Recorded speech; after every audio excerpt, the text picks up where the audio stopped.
میرے ساتھ پیدا ہونے والی اتنی اچھی نیت ہو میں اس کے ساتھ خود نکاح کروں گا. جناب آدم علیہ السلام نے سمجھایا کہ اللہ تعالیٰ کا جو قانون ہے وہ یہ ہے کہ تم اس کے ساتھ شادی نہیں کر سکتے. اس کو والد کے سمجھانے پر بھی سمجھنا ہے اور والدین کے سمجھانے پر نہ سمجھانا اس کا نتیجہ یہ ہوتا ہے کائنات میں جو بھی قتل ہوتا ہے اس کا گناہ قابل کے کھاتے میں ضرور لکھا جاتا ہے کیونکہ کائنات کا پہلا قاتل ہوا ہے. باپ نے سمجھایا اس کو سمجھ نہ آئی. آپ نے فرمایا ایسا کرو قربانی کرو دونوں بھائی. جس کی قربانی کو آسمانی آگ لے جائے گی بس وہ اپنے آپ کو آگ میں سمجھے وہ صحیح ہے اور دوسرا اپنے ارادے سے اپنی دعوے سے اپنی بات سے پیچھے ہٹ جائے کہ اس کو تائید الہی حاصل نہیں. جب قربانی کی تو حضرت حابیل جو شریعت کے حق میں تھے جو قابیل کے ساتھ والی بیٹی کا جس طرح نکاح شریعت میں بنتا تھا وہ کرنے پر آمادہ میں یہی چاہتے تھے ان کی قربانی کو آسمانی آگ لے گئی اور قابیل جو تھا اس کی قربانی کو اللہ تعالیٰ نے قبول نہ کر کے اس بات کا اظہار کیا کہ جو شریعت ہے جو اللہ کا قانون ہے وہ دوسرے بیٹے کے ساتھ ہے تم مخالفت کر رہے ہو تمہارے ساتھ رب کی تائید حاصل. یہاں سے دیکھیے یہ واقعہ تو اپنی جگہ پر واقعہ ہے لیکن اللہ تعالیٰ نے اس کو قرآن میں ذکر کیا اس میں کتنی حکمت پوشیدہ ہے. جو نظام خدا ہوتا ہے اس پر ہی چلنا انسان کی کامیابی کی بات ہے. دوسری بات ہے جو والدین اللہ اور اس کے رسول کی دین میں رہتے ہوئے شریعت کی حالت میں رہتے ہوئے جو فیصلہ کرتے ہیں بچوں کے لیے وہ اللہ کی طرف سے قابل قبول ہوتا ہے. رحمتیں برکتیں تائیدات الہی اس میں شامل ہوتی ہیں. جب وہ قبول نہیں ہوئی تو بجائے اس کے وہ پیچھے ہٹ جاتا ہے لیکن اس کو اس بات پر مزید غصہ آیا اور اس نے پھر اپنے بھائی کے قتل کا ارادہ کیا. اللہ تعالیٰ ارشاد فرماتا ہے پھر اس نے قتل کر دیا. فاصبح من الخاسرین فاصبح من النادمین. ہمیشہ کے لیے پشیمانوں میں سے ہو گیا ہمیشہ کے لیے نقصان اٹھانے والوں میں سے ہو گیا. الغرض ایک بات ہمیں یہ پتہ چلی قربانی لازم ہے تو کہاں پر قرآن میں ذکر ہے. دوسری بات یہ پتہ چلی کہ قربانی پہلی امتوں پر بھی تھی. اس کی شکل و صورت پتہ چلی کہ وہ قربانی کرتے تھے. قبولیت کی علامت یہ ہوتی تھی کہ آسمانی آگ لے جاتی تھی. جس کو نہ لے کر جائے اس سمجھا جاتا تھا کہ وہ اللہ کی بارگاہ میں قبول صدقہ مصطفیٰ صلی اللہ علیہ وسلم ہے. کہ آج اس قربانی کا گوشت بھی خود کھاؤ اپنے غریبوں میں اپنے بہن بھائیوں کو دو خود استعمال کرو اور رب نے پردہ بھی رکھا ہوا ہے کس کی قبول ہے کس کی نہیں. ورنہ آج کون کس کو جینے دیتا کسی کی قربانی کو جس کی نہ ہوتی وہ بیچارہ معاشرے میں ایک دن باہر بھی نہ نکل سکتا. اس سے کسی نے بات بھی نہیں کرنی تھی کہ تم تو اس قابل ہی نہیں تیرے سے بات کریں کیونکہ تیری قربانی رب نے قبول نہیں کی. تو یہ صدقہ مصطفیٰ صلی اللہ علیہ وسلم ہے. اس نبی کے ذریعے اللہ تعالیٰ نے رحمت کا سایہ کر دیا.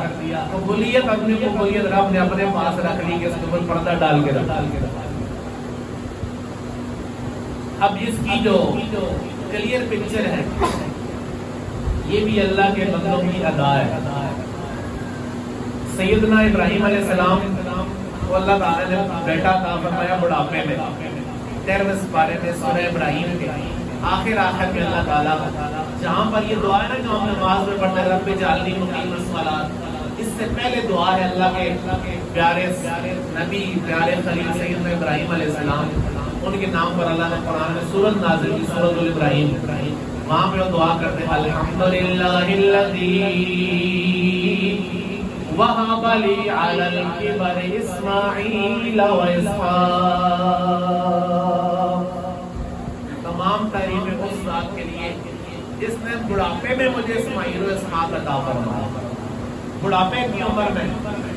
اب اگر یہ قرآن نہ ہوتا تو آج کے جو عقل کے عملے ہیں وہ یہ کہتے ہیں یار کس طرح ہو سکتا ہے بڑھے بندے نے کہا تو بڑھاپے میں تو چانس ہی نہیں ہے یہ نہیں ہے وہ نہیں ہے میڈیکلی نہیں ہے یہ نہیں ہے.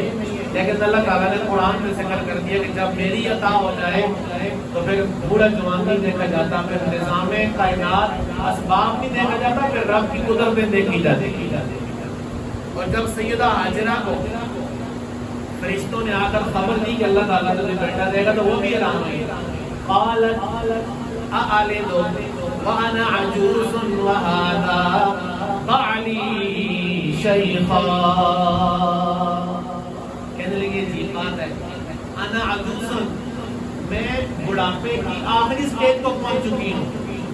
وہذا بالی شیخا، اور میرا جو میاں ہے، ہسبینڈ ہے، شیخن، یہ بھی اپنی ایج کے آخری سٹیج کو پہنچ چکا ہے.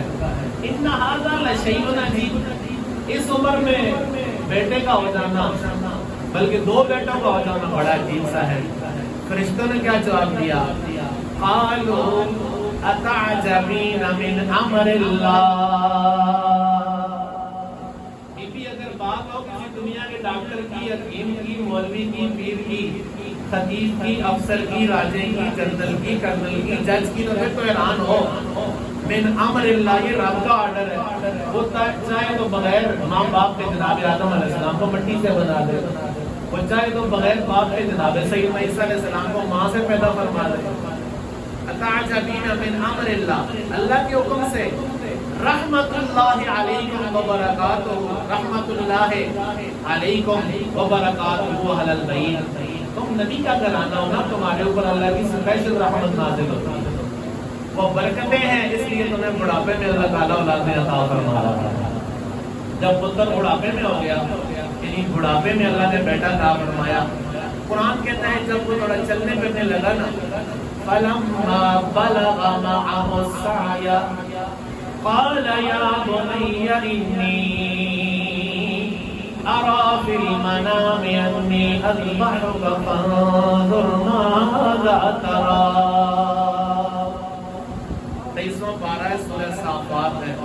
اللہ تعالیٰ فرماتے ہیں جب وہ بیٹا ذرا باپ کے ساتھ بھاگ دوڑ کے قابل ہو گیا نا، تو سیدنا ابراہیم علیہ السلام نے کہا بیٹا انی ارا فی المنام، میں نے خواب میں دیکھا ہے، انی اذبحک کا، میں تجھے ذبح کر رہا ہوں. فانظر ماذا ترى، میری اس بارے میں کیا رائے ہے. تھوڑا سا سوچئے، میں بھی آپ بھی الحمدللہ ہم مسلمان ہیں، لیکن جب اللہ کا کوئی حکم ہماری طبیعت کے مطابق نہیں ہوتا، کتنے سوال اٹھتے ہیں ہمارے دلوں میں. کیوں کریں، کیسے کریں، کیسے ممکن ہے، سروائیو کیسے کریں، زندگی کیسے گزاریں. مثال کے طور پر اللہ تعالیٰ نے فرمایا کہ پردہ کرو. پورے رکوعوں کے رکوع اللہ تعالیٰ نے اپنے کلام میں نازل فرمایا. اس کے کلام کا ایک لفظ بھی ساری کائنات کے کلاموں سے افضل ہے. اس کے کلام کا صرف اشارہ ہی سارے کائنات کے کلاموں سے افضل